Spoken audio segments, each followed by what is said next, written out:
I want you to imagine something. Imagine that 24 hours before you were born, a genie appeared to you. He said, "You can design the world you're about to enter. You can decide the economic system, the technological landscape, the opportunities available to you, but there's a catch: you don't know who you're going to be in that world. You don't know if you'll be born in London or Lagos. You don't know if you'll be born in 1950 or 2000. You don't know if you'll have access to capital or if you'll start with nothing. You don't know if you'll be wired for finance or for art or for engineering. You simply have to pull a ball out of a barrel, and that ball determines your destiny. I call this the birth lottery, and I won it, in a big way. I was born in 1968 in the United Kingdom. I had an Indian father and a Dutch mother, which gave me a unique perspective on the world from day one. When I was 11, I spent 18 months living in Calcutta. That experience shaped how I see global economics, inequality, and opportunity. I was wired in a particular way that happened to fit perfectly with the world of macro investing and global finance. If I had been born in the 1800s, my ability to see patterns in global liquidity flows would have been worthless. If I had been born in a village with no access to financial markets, my talents would have been irrelevant. So I admit it, I'm lucky, but here's the brutal truth that nobody likes to talk about. Luck is just the starting line. It's not the finish line. I've seen people who won the birth lottery. They were born into wealthy families in London or New York. They had access to the best education. They had every connection imaginable, and they died miserable. They wasted every single advantage they were given. And I've seen people who were dealt a terrible hand. They were born into poverty.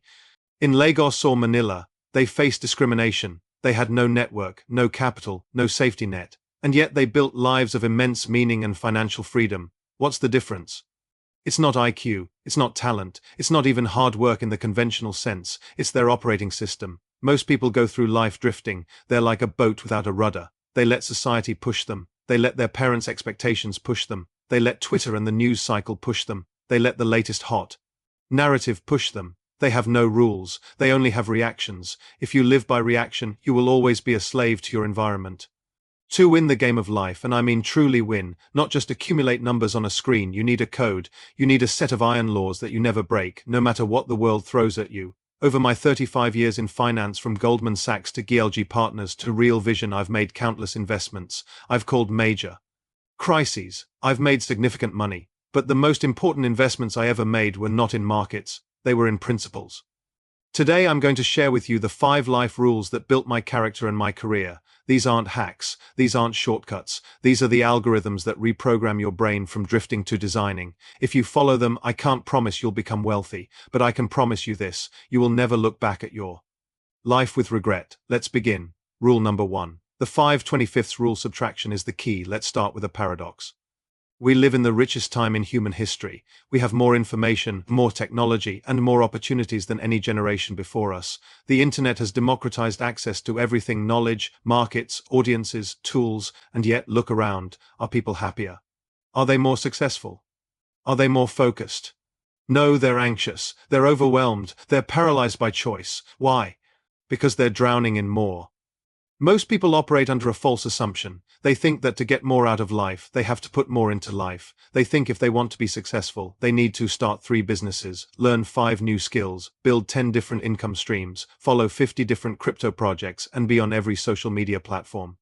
Simultaneously, this is the addition trap, and it's the fastest path to mediocrity. To win in this world, you don't need to add, you need to subtract. Let me tell you a story from my own life. When I was running Global Macro Investor and simultaneously building Real Vision in 2014 to 2015, I found myself stretched across too many initiatives. I was writing institutional research, filming content, managing partnerships, exploring new ventures, advising companies, collecting art, traveling constantly for conferences. On paper, everything looked productive, but I felt stuck. I was moving in 20 directions, which meant I was moving in no direction at all. So I forced myself to do an exercise. I wrote down the top 25 things I wanted to achieve in my life and career. Everything from building the definitive financial media platform to understanding the exponential age to creating generational wealth to having a meaningful marriage to my wife. 25 items, all legitimate, all important in their own way. Then I circled the top 5, the absolute non-negotiable priorities, the things that if I accomplished nothing else would define a life well lived. This was painful. Because when you look at a list of 25 dreams, they all look good, they all look important, they all have merit. But here's what I realized, and this changed everything. Those 20 items I didn't circle. They're not my secondary priorities, they're my enemies. From that moment on, those 20 things became my avoid at all costs list. I stopped giving them any attention. I stopped giving them any energy. I treated them like toxic waste until I had succeeded with the top 5. Most people are shocked when they hear this. Why would you call a good goal an enemy? Here's the brutal truth about human psychology. Bad ideas aren't the problem. You're smart enough to avoid obviously bad ideas. You know that gambling your life savings on a random altcoin is stupid. You know that chasing every new narrative is destructive. The problem is the good ideas. The problem is the project that's pretty interesting. The problem is the business opportunity that's quite promising. The problem is the new token that's worth exploring. These things are dangerous precisely because they're seductive. They're good enough to justify spending your time on them. They're good enough to make you feel productive, but they're not great. And because they're not great, they will never give you the compound returns of a great idea, but they will steal the fuel you need for the great idea. You have a limited amount of energy every day. You have a limited amount of cognitive bandwidth. If you spread that energy across 25 things, you will move all of them forward by 1 inch. But if you pour all that energy into 5 things, you will move them forward by a mile. And in the game of life, the person who moves a mile wins. The person who moves an inch is invisible. Think about a magnifying glass. If you move the magnifying glass around, shining the sun on 20 different spots on a piece of paper, nothing happens. The paper just gets a little warm. But if you hold the magnifying glass still, if you focus the entire power of the sun onto one single tiny dot, what happens? Fire! You get fire! That's the power of focus. It turns you from a flashlight into a laser beam. This is why I preach hyper-concentration in investing too. Diversification is dead. If you own 50 different tokens because you don't want to miss out on any of them, you will underperform someone who owns 3-5 with deep conviction. Diversification across things that all lose to the hurdle rate is just diversified losing. The same principle applies to life. We live in a world that glorifies busyness. Busyness has become a status symbol. People wear their exhaustion like a badge of honor. They say, "Oh, I'm so busy. I'm working on 10 different things." When I hear that, I don't hear success. I hear lack of focus. I hear chaos. Busyness is the anesthesia of the mediocre. It's a drug you take to avoid the hard work of making a choice. If you are busy, you don't have to face the scary question, what is actually important? If you are busy, you can pretend you are making progress. But motion is not progress. A rocking chair has a lot of motion, but it never goes anywhere. You need to stop rocking and start moving. Here's your assignment for rule number 1. Tonight, make your list. Be honest with yourself. Write down everything you think you want. Then take a red pen and be ruthless. Become a gardener who is pruning a tree. A gardener doesn't cut a branch because he hates the branch. He cuts the branch because he loves the tree. He knows that if the tree tries to grow in 20 directions at once, it will be weak. It will collapse under its own weight. But if he cuts away the excess, the tree will grow tall. It will grow strong. It will reach the sky. You are the tree. Cut away the good. Make room for the great. And don't look back. Rule number 2. The inner scorecard. Stop caring what they think. Now we arrive at the second rule. This is the hardest one to master. I call this the inner scorecard. There are 2 ways to live your life. You can live by the outer scorecard or you can live by the inner scorecard. The outer scorecard is based on what other people think of you. It's based on reputation, image, applause, and validation. It's how many followers you have. It's what car you drive. It's what your neighbors think of your portfolio. The inner scorecard is based on what you think of yourself. It's based on your own standards, your own logic, and your own integrity. Most people, and I mean 99% of the population, live by the outer scorecard. They make investment decisions based on what will look smart to their friends. They choose career paths based on how impressive it will sound at a cocktail party. They buy watches and cars and houses based on how they'll be perceived by people they don't even like. Here's a test to find out which scorecard you're using. Ask yourself this question: would you rather be the world's best investor but have everyone think you're the world's worst investor?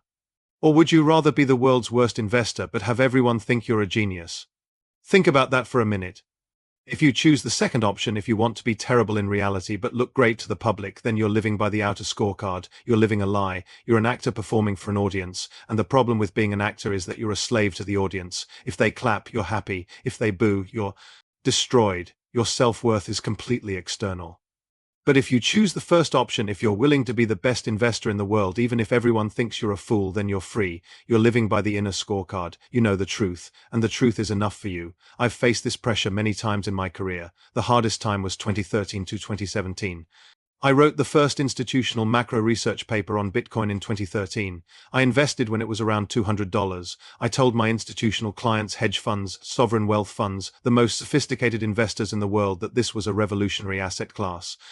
Most of them laughed. They thought I'd lost my mind. Here was a guy who called the 2008 crisis, who ran hedge fund sales at Goldman Sachs, who had a legitimate macro track record, suddenly talking about magic internet money. The outer scorecard was screaming at me, "Stop talking about Bitcoin. You're destroying your credibility. Serious people don't touch this stuff. You're going to be a laughingstock." I looked at my inner scorecard. I looked at the math. The math said this was the most asymmetric trade I'd ever seen. The math said this was a network that was growing exponentially. The math said this was the inevitable response to currency debasement. So I kept talking about it. I let them call me crazy. I let them question my judgment. I went to bed every night and slept like a baby because I knew I was right. And then the clock struck midnight. Bitcoin went from $200 to $20,000 in that cycle. Then it went to $69,000. Then it touched $126,000. The people who called me crazy are now asking me what to buy. The inner scorecard protects you from the madness of the crowd. It allows you to be right when everyone else is wrong. It allows you to stay calm when the world is panicking. We live in a world that is obsessed with the outer scorecard. Social media is the ultimate outer scorecard machine. People go into debt to buy things they don't need to impress people they don't know. People post photos of their perfect lives while dying inside. They're trading their inner peace for outer validation. Let me tell you, that is a terrible trade. It's the worst investment you can ever make. True freedom is not having $1 billion. True freedom is knowing that if everything was taken away from you tomorrow, if your money was gone, if your reputation was gone, if your status was gone, you would still be okay, because your value is inside you, not around you. That's why I moved to Spain at 36. That's why I later moved to the Cayman Islands. Not for tax optimization, for lifestyle optimization. I wanted to live on my own terms, not on the terms the outer scorecard demanded. I call it accumulating lifestyle instead of just accumulating wealth, because what's the point of being rich if you're miserable? What's the point of having $1 billion if you're a slave to what other people think? Here's your assignment for rule number 2. The next time you're about to make a decision to buy something, to post something, to say something, stop and ask yourself, who am I doing this for? Am I doing this for me, or am I doing this for the audience? If nobody could see it, if nobody could know about it, would you still do it? If the answer is no, then don't do it. Build your house on the rock of your own standards, not on the sand of public opinion. Rule number 3. The circle of competence. Know your spot. Now we arrive at the third rule. I call this the circle of competence. If you came to my office, you'd notice something. I don't try to have an opinion on everything. I have 3 mental boxes: inside my circle, outside my circle, and too hard, 99% of the opportunities. The narratives, the hot takes that cross my desk go immediately into the too hard box. Most people spend their lives trying to understand everything. I spend my life admitting what I don't understand. Here's the problem. We're trained from the age of 5 to believe we must have an answer for everything. Think about your time in school. The teacher asks a question. If you raise your hand and say, "I don't know," what happens? You're punished. You get a bad grade. You're humiliated in front of your peers. So you learn to fake it. You learn to guess. You learn to pretend you understand things you don't understand. And this conditioning follows you into adulthood. Someone at a dinner party starts talking about AI, or the latest hot token, or the geopolitical situation in Taiwan, and you feel pressure to have an opinion. You feel pressure to sound smart. But in the game of wealth and life, "I don't know" is the most profitable phrase in the English language. You don't have to be an expert on everything. In fact, if you try to be an expert on everything, you will be an expert on nothing. You only have to understand one thing, but you must understand it better than almost anyone else. This is your circle of competence. Inside the circle, you are safe. Inside the circle, you have an edge. Inside the circle, you are the predator. Outside the circle, you are the prey. My circle is macro. Global liquidity flows, central bank policy, currency debasement, network effects in technology adoption, the intersection of these forces with digital assets. That's my spot. I've been studying it for 35 years. I can see patterns that others miss. I can predict with reasonable probability how liquidity will affect asset prices. But you know what's outside my circle? Stock picking based on fundamentals, options trading, timing short-term market movements, most altcoins, meme coins, frankly. When someone asks me, should I buy this specific altcoin? My honest answer is usually I don't know. It's outside my circle. Most smart people don't know where their spots are. They think their intelligence is like a liquid that can flow into any container. They think because they're a brilliant software engineer, they can also pick crypto tokens, or because they made money in real estate. They understand macro. This is the arrogance of intellect, and it's how smart people go broke. Here's the key insight. In the game of life, there are no called strikes. In baseball, if the pitcher throws a ball into the strike zone and you don't swing, the umpire yells strike. You're forced to act. But in the game of life and investing, there are no called strikes. The market can throw you a hot new narrative, and you can look at it and say, I don't understand this, and let it go by. The market can throw you 1,000 different opportunities, and you can stand there with your bat on your shoulder for days, 4 months, even 4 years. The crowd will scream at you. They will say, swing. You idiot, swing. Look at all the money you're missing. Look at that 100x. But you don't have to swing. You can wait. You can wait for that one perfect fat pitch, the one that comes right down the middle, the one that lands exactly in your sweet spot, the one you understand perfectly.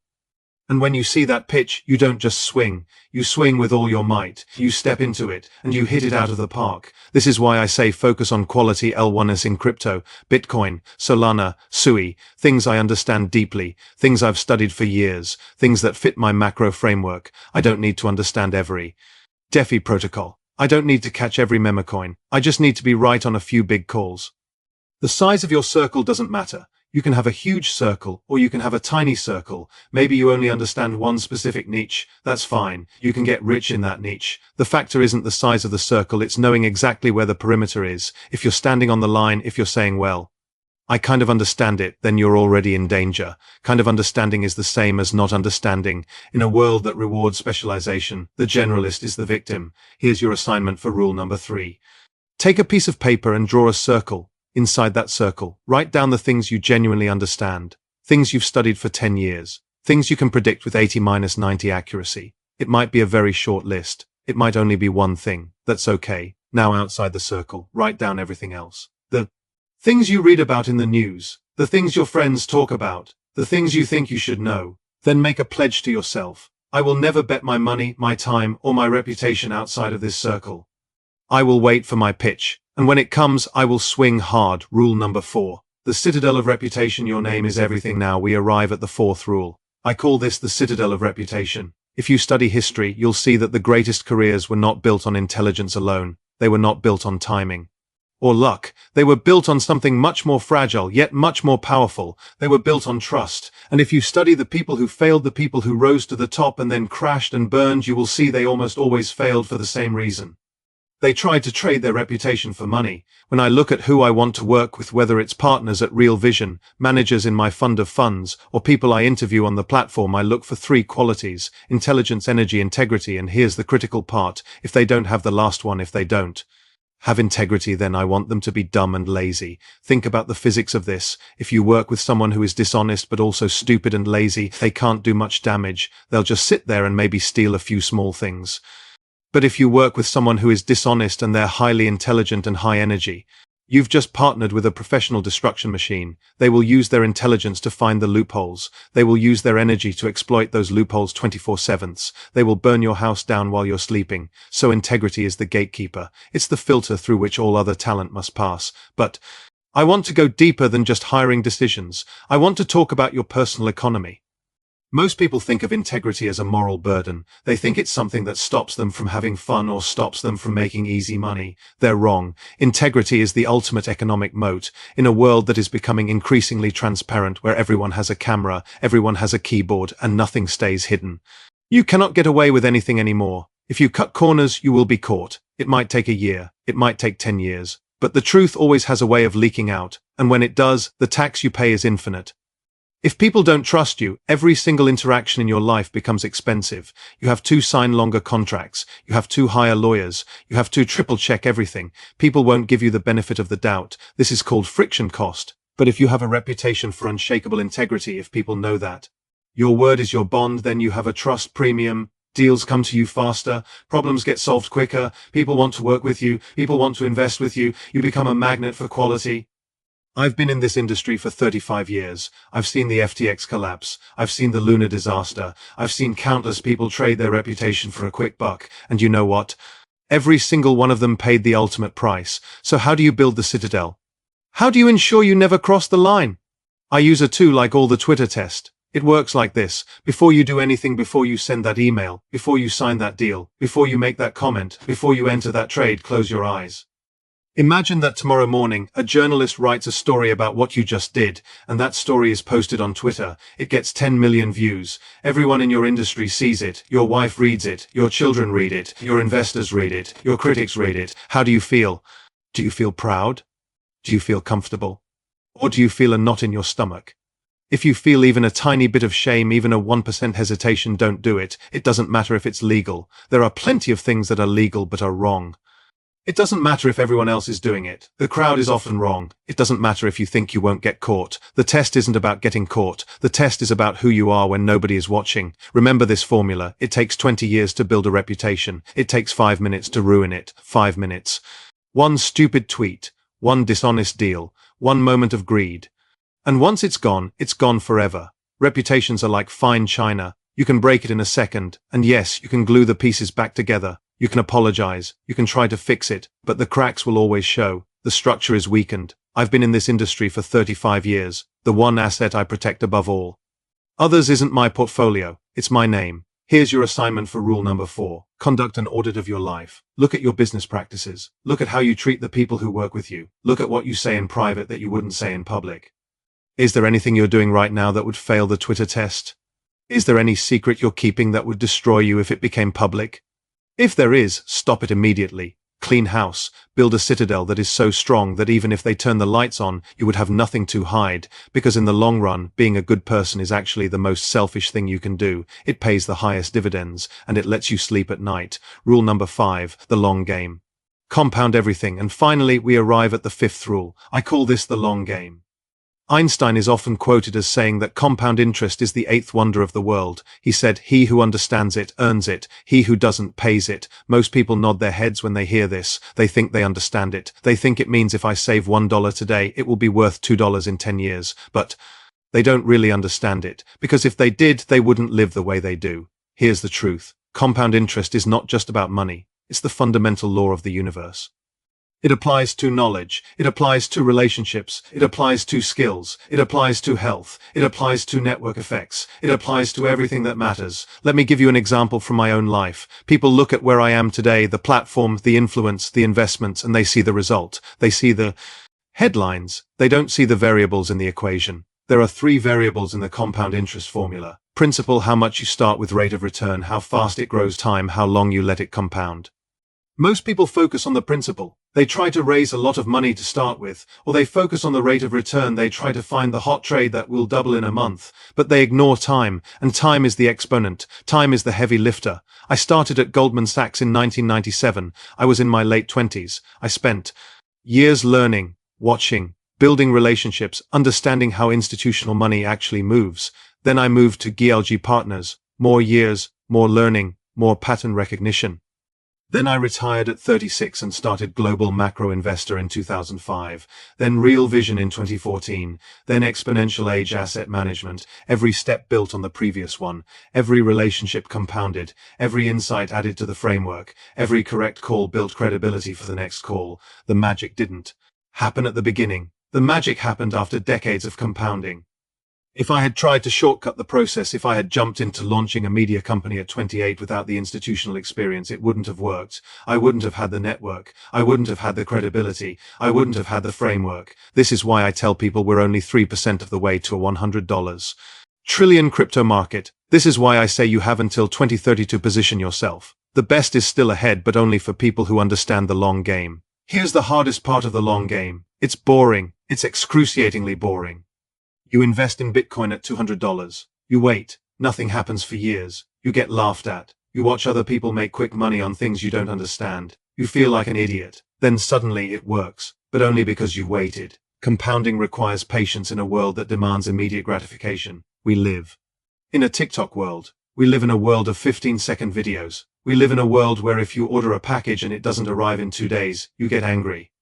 This culture destroys your ability to play the long game. It makes you chase shortcuts. It makes you gamble. It makes you use leverage. It makes you fragile. If you want to win, you have to be willing to be bored. You have to be willing to do the unsexy work. You have to be willing to read for 4 hours a day when nobody is watching. You have to be willing to hold a position through a 40% drawdown. You have to be willing to build a platform for 10 years before it becomes overnight success. You have to survive the flat part of the curve. That flat part is where the separation happens. That's where the amateurs give up and the professionals keep going. I have a saying, don't F this up, DFU. It's become a bit of a rallying cry in my community, but what does it actually mean? It means don't interrupt the compounding process. Don't sell during a drawdown because you're scared. Don't chase the hot new thing because of FOMO. Don't use leverage because you want faster returns. Don't blow up your reputation for a quick buck. Don't sacrifice 10 years of gains for 10 minutes of dopamine. The snowball is rolling. Your job is to not knock it off the hill. There's a Chinese proverb that says the best time to plant a tree was 20 years ago. The second best time is now. I love that saying. I'm sitting in the shade of trees today that I planted when nobody was watching. When everybody thought I was crazy for talking about Bitcoin, when everybody thought real vision would never work, and I'm planting trees now in AI, in crypto, in the exponential age that I might not fully see mature, but my children will, the next generation will. That's the definition of the long game. It's understanding that you're building something bigger than yourself, something that will outlast you. Here's your assignment for rule number 5. Look at your habits, not your goals. Goals are for people who want to win once. Habits are for people who want to win repeatedly. Look at what you do every single day. Are you reading? Are you learning? Are you saving? Are you building trust? Are you investing in relationships that will compound over decades? If you do something every day, no matter how small, it will compound. Read 20 pages a day. That's 7,300 pages a year. That's 30 books. In 10 years, that's 300 books. Do you think reading 300 books will change your life? Of course it will. It will transform you. But you have to start today and do it again tomorrow. And the day after that. You don't need to be the smartest person in the room. You don't need to be the fastest person in the room. You just need to be the most consistent person in the room. Intensity is overrated. Consistency is underrated. If you can keep rolling your snowball, if you can survive the boredom, if you can wait while others are rushing, you will look back in 20 years and be astounded by what you've built. You will have created your own wonder of the world.